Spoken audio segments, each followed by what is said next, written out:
los zancudos, o mejor dicho, las zancudas, porque el problema son las hembras. ¿Se acuerdan? Por ejemplo, Anopheles hembra, Luxona, ya, están ahí. Y en este grupo tenemos Cicloroma, que son las moscas. Ok, entonces vamos a comenzar con los zancuditos o las zancuditas. Lo primero que necesito comprender, hablando de los zancudos, es cómo va a darse su ciclo de vida. No hemos ahondado mucho en la mayoría, nos hemos limitado a dar características puntuales o solo mencionar metamorfosis completa o incompleta.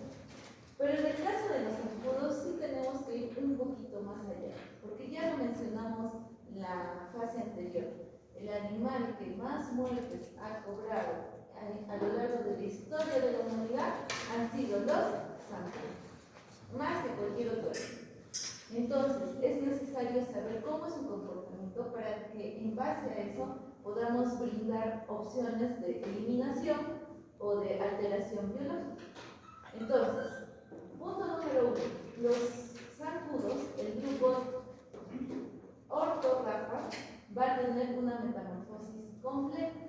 ¿Qué significa que sea completa? Que es huevo, larva, pupa y adulto, ¿no es cierto? Muy bien. Ahora, vamos a centrarnos en el primer grupo. Miren, el primer grupo de Orthorhyncha es el famoso Culicidae. Suena a culi, suelta. Aquí están las culisuelas. ¿Quiénes son?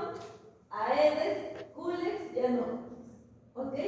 Ya conocemos a Anopheles, lo hemos mencionado en Himalaya. Conocemos a Aedes porque ustedes han aprendido microbiología.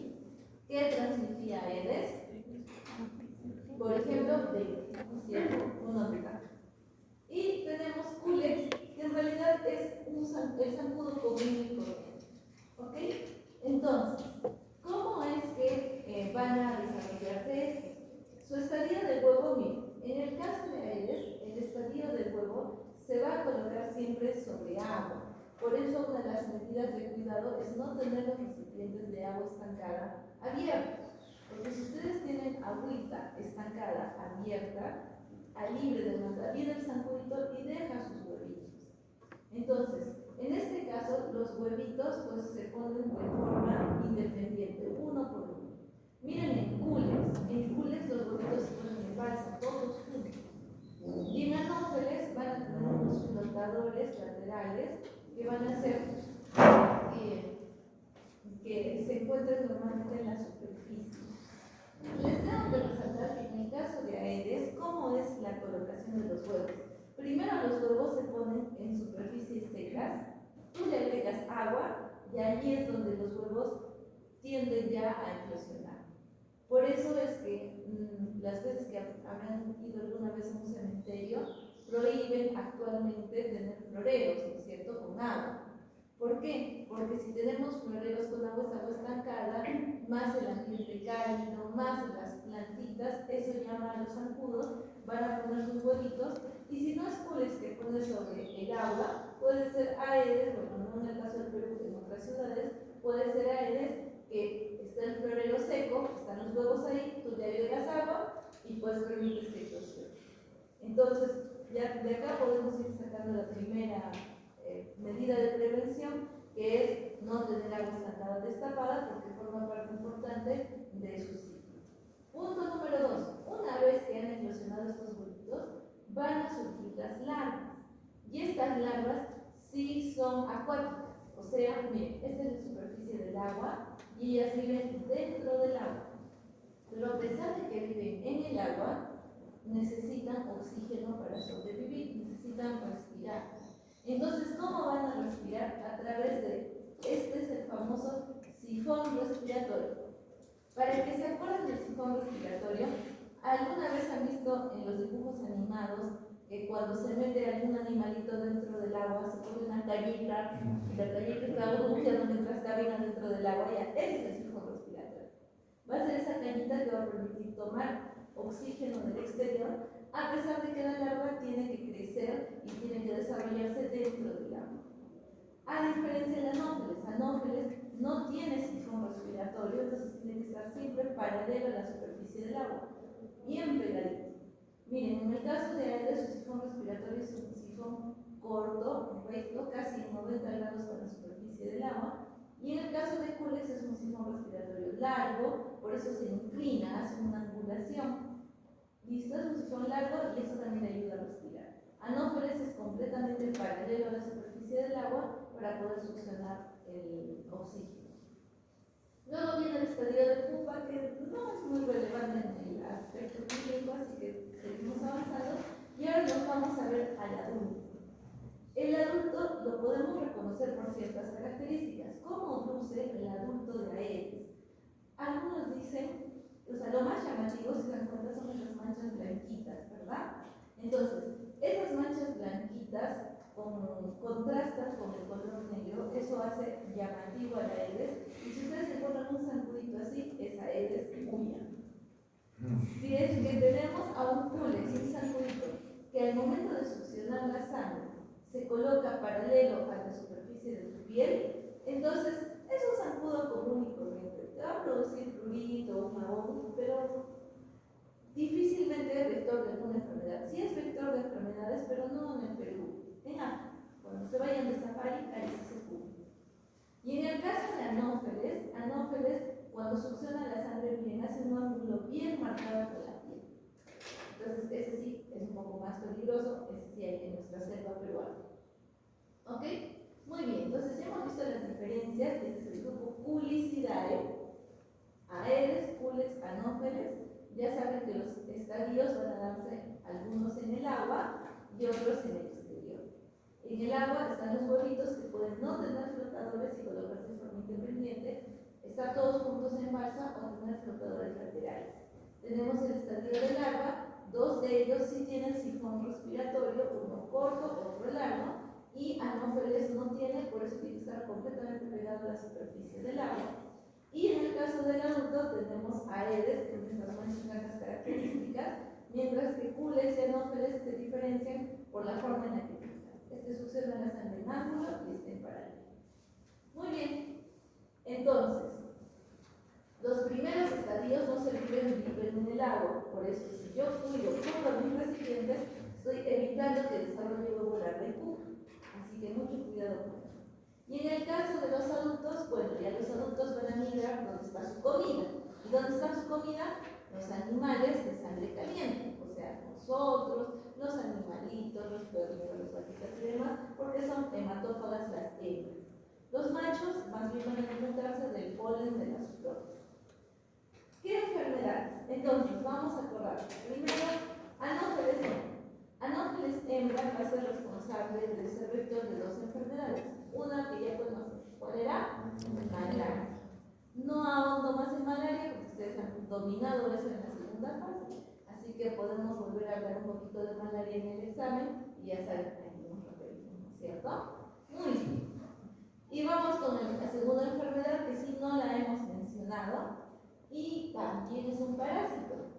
No lo hemos mencionado porque felizmente no es muy frecuente en nuestro contexto de Sudamérica, pero eso no quita que es llamativa y tal vez alguna vez la han visto en internet, al menos.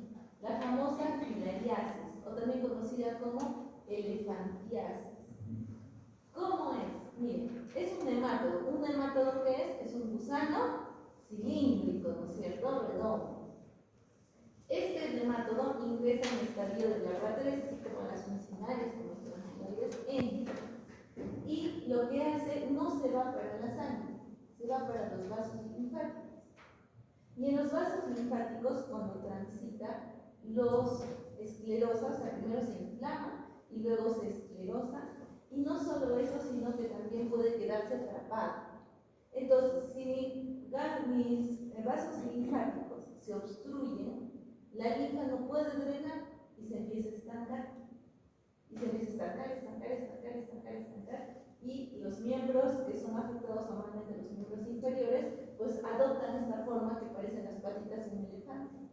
Por eso le dicen elefantiasis. ¿Quién es el responsable de este? Anófeles hembra. Igual en el caso de malaria. ¿Sí? Entonces, muchos. Vamos con el segundo, Culex. Culex, que es el zancudito común y silvestre. mencionaba que sí puede ser vector de una enfermedad de la encefalitis, pero es raro. Es raro, está más limitado a África subsahariana, así que muy remoto a nosotros, no vamos a ahondar en el tema. Vámonos con Aedes, que sí nos incumbe más. Aedes va a ser transmisor de muchas enfermedades virales. ¿Quiénes? Fiebre amarilla, el dengue, el zika, el chikungunya. Vamos a hablar de las dos más importantes, dengue y fiebre amarilla. Vamos primero con dengue. Dengue es un virus que predomina, visto, en el norte del país y sí ha cobrado una gran cantidad de vidas. ¿Por qué? Porque al momento de ingresar este virus, puede ser que, o mejor dicho, el gran porcentaje de los pacientes que se han infectado de dengue tienen una respuesta inflamatoria sistémica, o sea, fiebre, artralgias, molestar, y pasa, parece una gripe.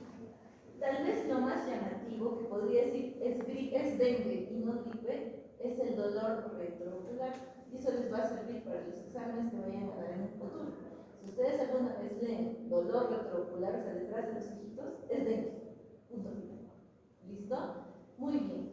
Pero puede haber la mala suerte que entre algún serotipo o varios serotipos, o sea, que infectes de varias picaduras y entre varios tipos de dengue, y te dé el estadio de dengue hemorrágico.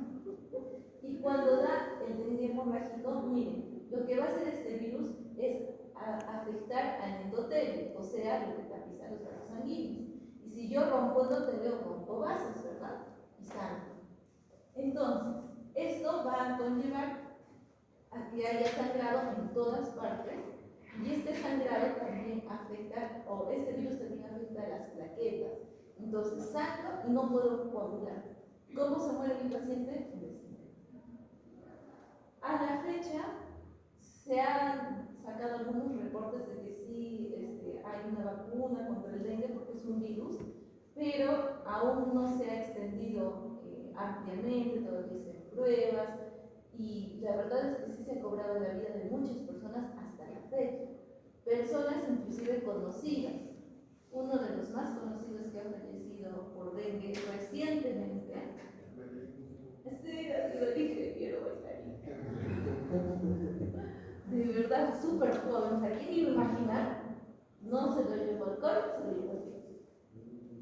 Entonces, es un problema de salud pública actualmente en nuestro país. Es tan relevante como la tuberculosis, tan relevante como la malaria, como el VIH, por eso es importante que ustedes sepan de dengue.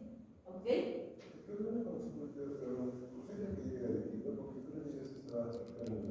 Alguien más barbárico. Fiebre amarilla. Miren, la fiebre amarilla es causada también por un virus, el virus de la fiebre amarilla. ¿Sí?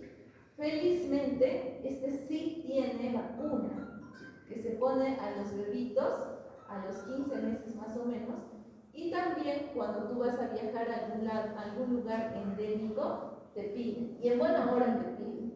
¿Por qué? Porque el virus de la fiebre amarilla, si el dengue entraba con su pistolita a destruir el endotelio, la fiebre amarilla entra con su bazooka. Entonces va a los órganos objetivos. ¿Cuáles son los órganos objetivos? El tracto digestivo, por ejemplo, el riñoncito y el hígado. Entonces va a esos tres lugares: tracto gastrointestinal, riñón e hígado. Va con su bazooka y ¡zas! Le dice, here is Johnny, y ¡tram! Muere. Y de verdad la falla es inmediata, es inminente. La mortalidad por fiebre amarilla es altísima. Es 50-50, lanzar una moneda. Si no tienes la vacuna y te da fiebre amarilla, pues te puedes morir. O puedes sobrevivir. 50-50. Así te dan lo que te digo. O sea, no hay medicamento, simplemente es tu suerte, tu destino. Entonces, por ese motivo es que felizmente, gracias a la vacunación, esto ha bajado de forma significativa, aunque ahora los antivacunas están haciendo resurgir muchas enfermedades. Así que por favor ustedes concienticen mucho a sus pacientes que las vacunas no producen autismo, no existe ningún reporte al respecto. Sacaron alguna vez un artículo y ese artículo era falso y fue sancionado al que publicó, al revisor. error y se demostró que era mentira, pero ya quedó esa huella y esa huella ha generado hasta ahora impacto en la cabecita de muchas personas. Entonces, si no, miren cuántas personas en la selva fallecerían anualmente, la mitad. Todos los años fallecerían el 50% de las personas que viven donde tenemos fiebre amarilla. Muy bien. Segunda, ya la conocen. Entonces ya hemos hablado de las culicidades, ¿no es cierto? Las tres amiguitas. Culis, Aedes y Anuales. Ahora vamos a hablar de otro grupo. Vamos a hablar de Luxomia. Luxomia, para que se ubiquen, les voy a poner acá, pertenece a Psychodidae. ¿Ok? En Psychodidae está Luxomia. La Luxomia, como su nombre lo dice, luz es amarillo, un amarillo Simpson, así un amarillo brillante. Pero cuando tú ves a la Luxomia volar, no se ve amarilla. ¿De qué color se vería? Blanca. ¿Por qué? Está cubierta de alitas, zapatitas de pelitos blancos chiquititos. ¿Sí? Por eso la conocen como la manta blanca, porque es chiquitita, pero vuela en conjunto y parece una manta que estuviera volando.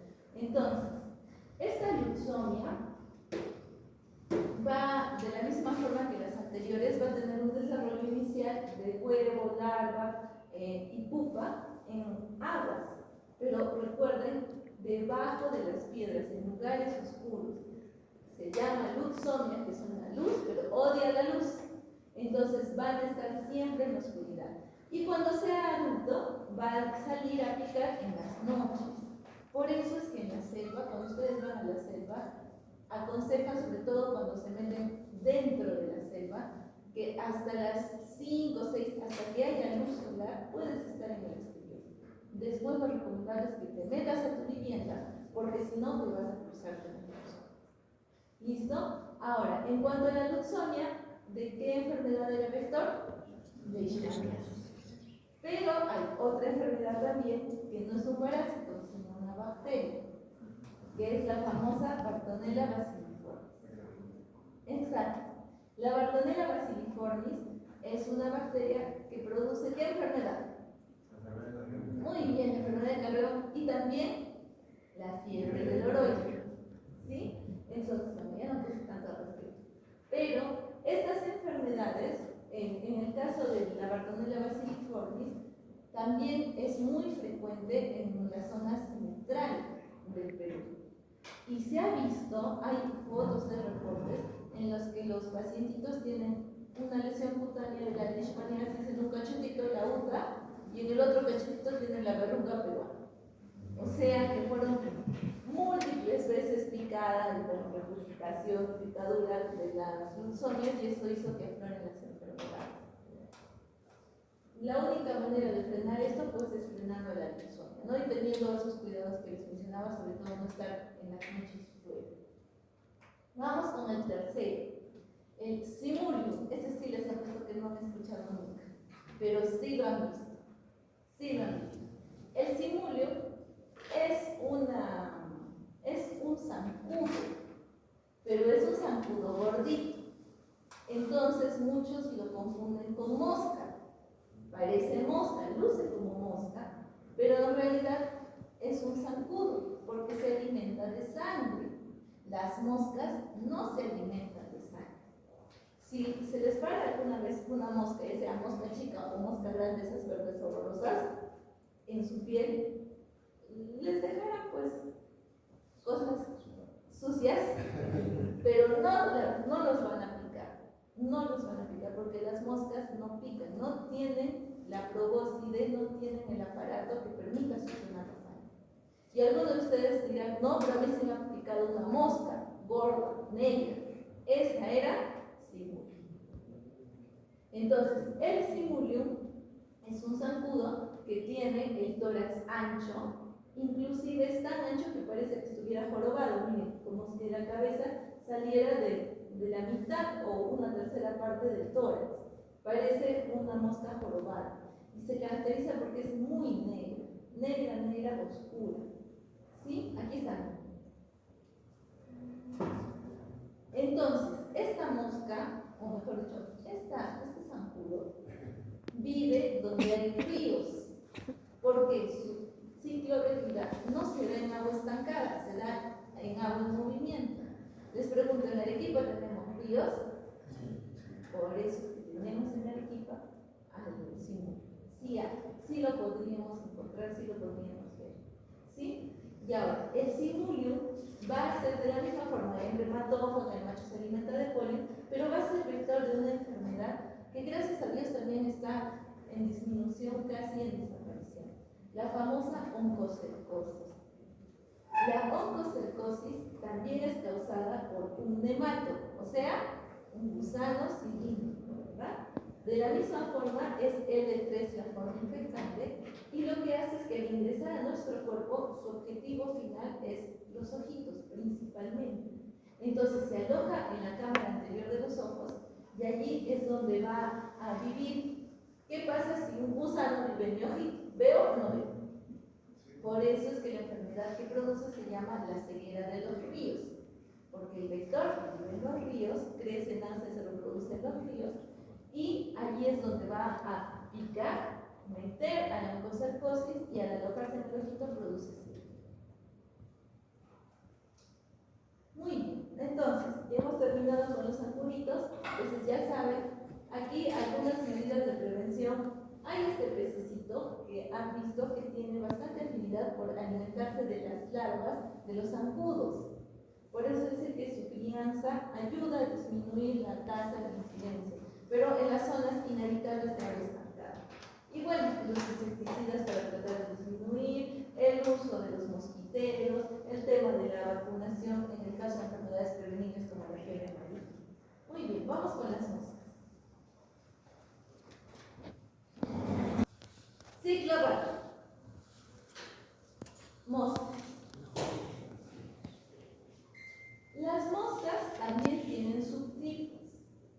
En práctica es más relevante la diferenciación. En teoría vamos a ir con lo más importante, lo más llamativo asociado a la actividad.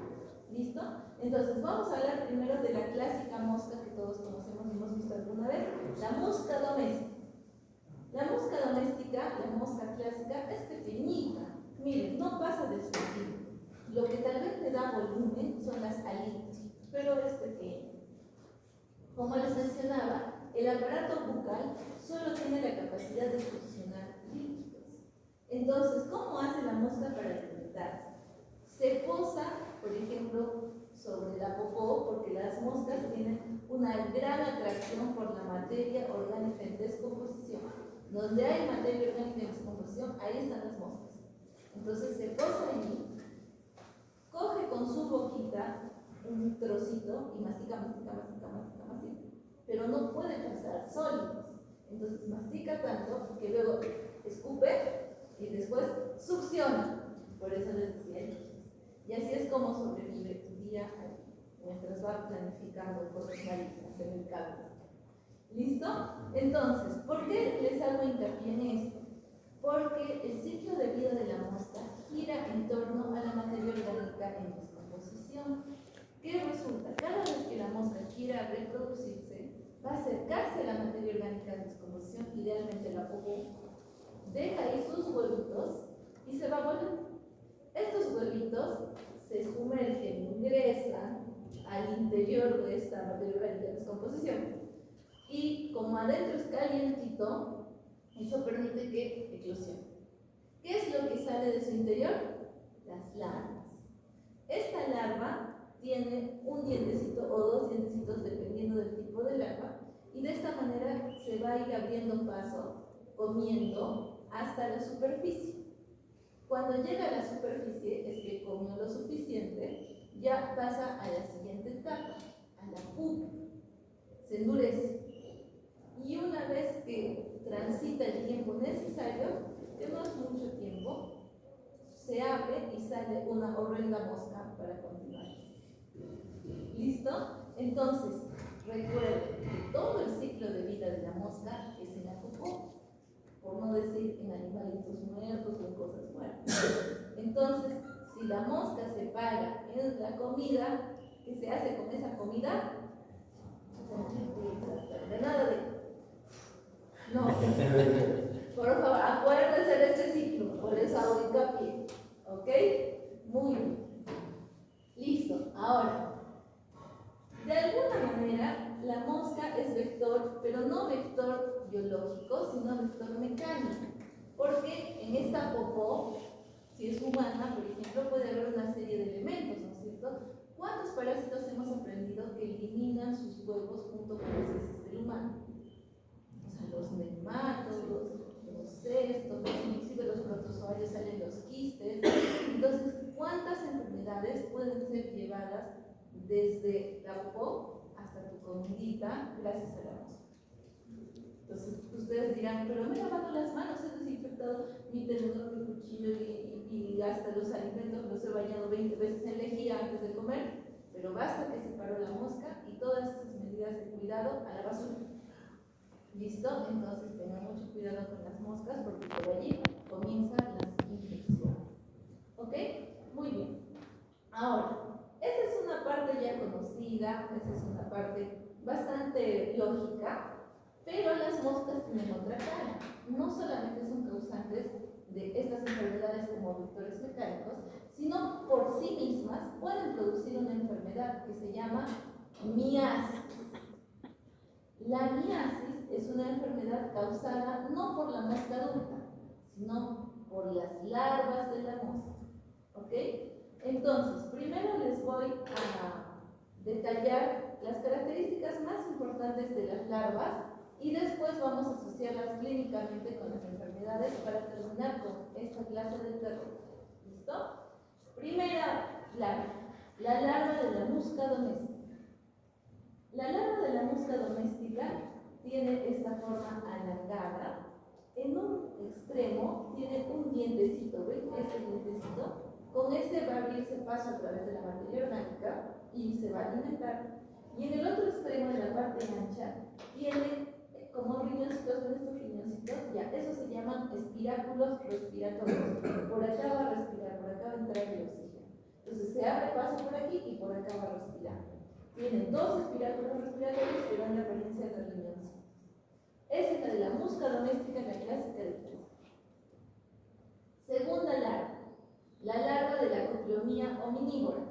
¿Saben quién es la Cotylonia omnivorax? ¿Han visto esas moscas verdes grandes que vuelan y se meten y suenan horrible y se golpean con todo y hasta te golpean a ti y así luego se salen? Ya, esa es la Cotylonia omnivorax. Entonces, ¿cómo luce la larva de la Cotylonia omnivorax? En un extremo tiene dos dientecitos, no es uno, sino son dos dientecitos. Y en el otro lado están los espiráculos respiratorios, que acá ya no tienen forma de riñoncitos, parecen como patitas de pato, como bolitas de patitas, así. ¿Listo? Tercera larva. Esta es la larva panja. ¿Por qué? ¿Han visto que tienen sus espinitas negras alrededor así como los pans? Ya está, es nuestra larva panja. Es rosada, tiene varias espinas negras alrededor de todo el cuerpo y estas espinas son claves para la sintomatología que va a producir. En un momento les voy a comentar. Y la última, la larva Oestrus ovis. Esta larva más frecuente es en los animalitos, ¿ok? Pero de todas, allí es más fácil que las encuentren, o sea, miasis en los animalitos, pero también puede producir miasis en los seres humanos. Es como zigzag. Ahora sí, ya hemos visto las 4 larvas, solo les quería mencionar lo más importante, lo más resaltante es asociarlas a la clínica para que no se olviden. La miasis puede ser de dos tipos. Miasis por larvas hematófagas, estas en África, entonces no las vamos a mencionar. Y miasis cutáneas, o sea, que entran por la piel. ¿Ok? Entonces, primera larva, la larva panja, la dermatobia, si de dermato, de piel, hominívora. ¿Listo?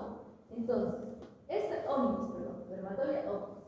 Entonces, la dermatobia, ¿dónde vive? Vive la mosca en la selva. ¿Y qué resulta? Los lugareños, obviamente no le dicen dermatobia hominis, le dicen tornillo. Cuando tú te vas a la selva, los del lugar te dicen, por favor, por lo que más quieras, no te bañes con el torso desnudo. En el río. ¿Por qué? Porque si tú te bañas con el torso desnudo, llamas la atención de esta mosca. Viene la mosca y no te pica, porque las moscas no pican, sino te deja los huevitos en la piel sana, o sea, no tienes que tener heridas. Te deja los huevitos en la piel sana y se va. Estos huevitos, al sentir el calor de tu piel, inmediatamente eclosionan y sale la larva panca. Entonces esta larva empieza a meterse por la piel. ¿Y cuál es el detalle? ¿Qué tenía esta larva? Las espinas. Entonces se va atornillando. ¿Y qué siente la persona que le está metiendo un tornillo? El problema es que tiene esas espinas. A ver cómo le sacas el tornillo.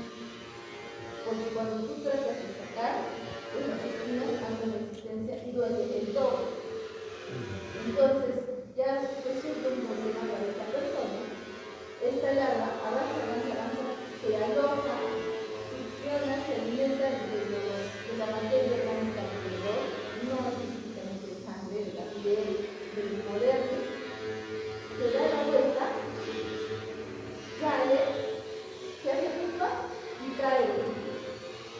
Eso en el mejor de los casos. En el peor de los casos, porque hay pieles que son delgaditas, pero también hay pieles que son más gruesas o queloides, ¿no es cierto? Y esta es una herida.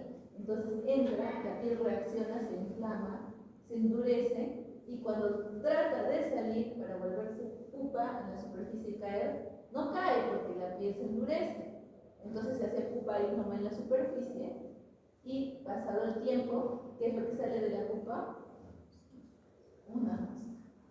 Ya han habido casos en los que las personas dicen, me ha salido una mosca de la espalda. ¿De dónde era? La miasis formicosa.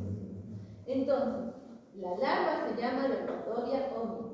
La enfermedad que produce es miasis formiculosa, porque obvio en lo que se mete, superficialmente tú ves como un granote, ¿no es cierto? Pero dentro de ese granote está esto. Y el tratamiento que se es retirar definitivamente, pero de todas maneras acá no es necesario que haya herida, en piel sana se quita. Vamos con la siguiente miasis, la miasis subcutánea. Esta principalmente se da en los animales, así que no la vamos a tocar. Vámonos con la miasis de heridas. Esta sí es frecuente y lamentablemente sí la van a ver.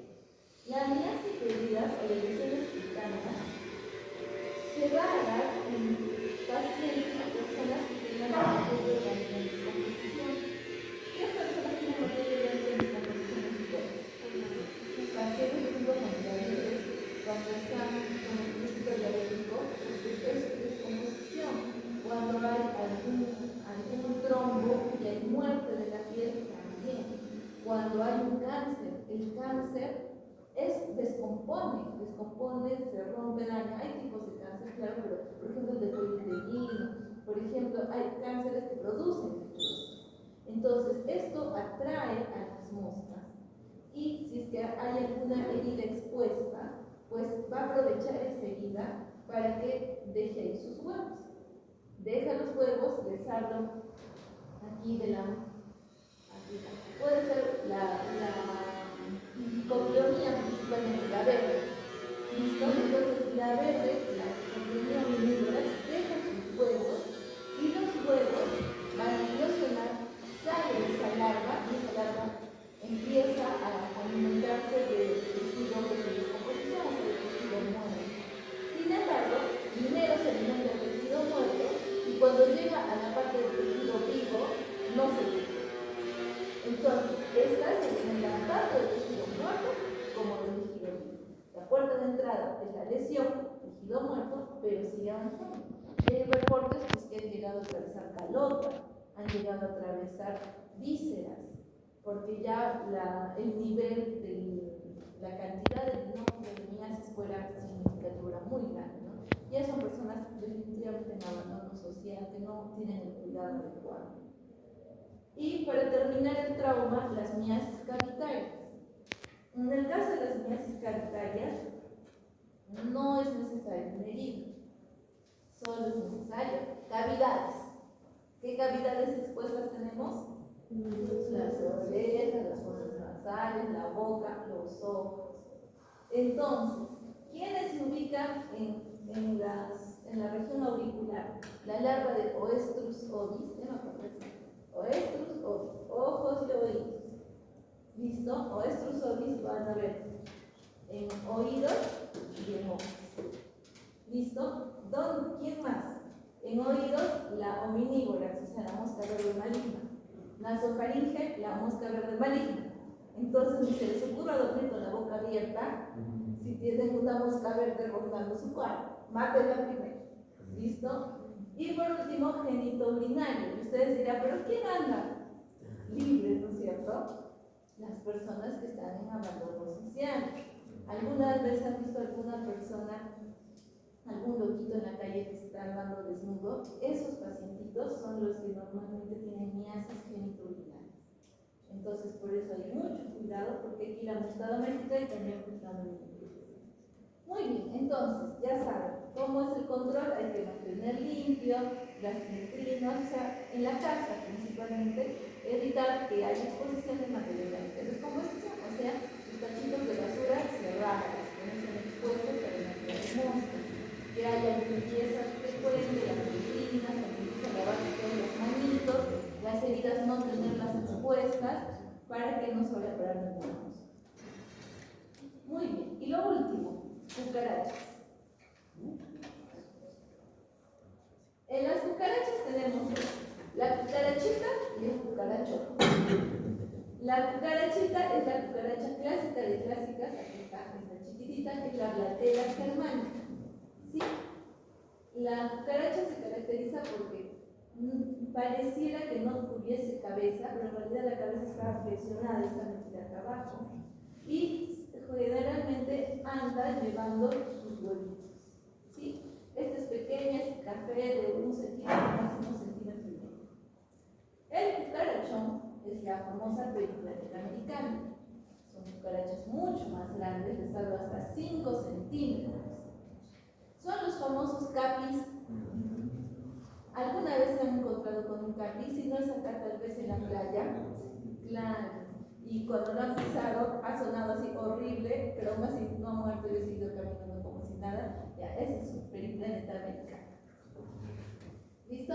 Las periplanetas americanas normalmente viven en el exterior, en las zonas expuestas, por eso las encuentran normalmente estas en las calles, en los parques, en la playa, en la plaza. Mientras que estas, la Blattera germanica, es en casas, normalmente en tuberías dentro de los electrodomésticos, les gusta en los tomacorrientes,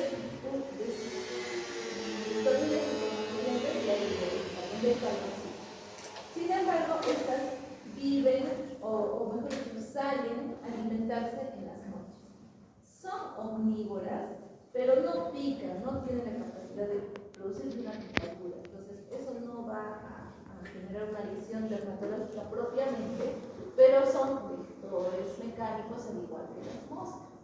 Entonces, en sus patitas, en sus antenas, llevan pues todas las bacterias, parásitos y virus que puedan haber en las heces, que puedan haber en el piso. Entonces, por eso también son cochinas, y por eso es que hay que hacer un control inmediato, ni bien se detectan, porque es difícil eliminarlas.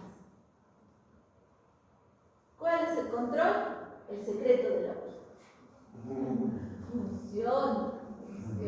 ¿Por qué les digo? Porque cuando yo ingresé a la residencia, donde dormíamos, hubo un problema de cucarachas, Blattera germanicas. Y una de las chicas se dio cuenta, porque es una habitación de chicas, una habitación de chicos. Entonces una de las chicas se dio cuenta y ellas decidieron buscar algo al respecto, y compraron el secreto de la abuela y nos deshicimos de las cucarachas, porque esas no las matan, las alejan. Y los chicos no quisieron formar parte de la cuota, les dio igual, y así miren a dónde se fueron esas cucarachas de forma de las chicas, al cuarto de los chicos. Una semana después, ellos tuvieron que comprar su secreto de la abuela.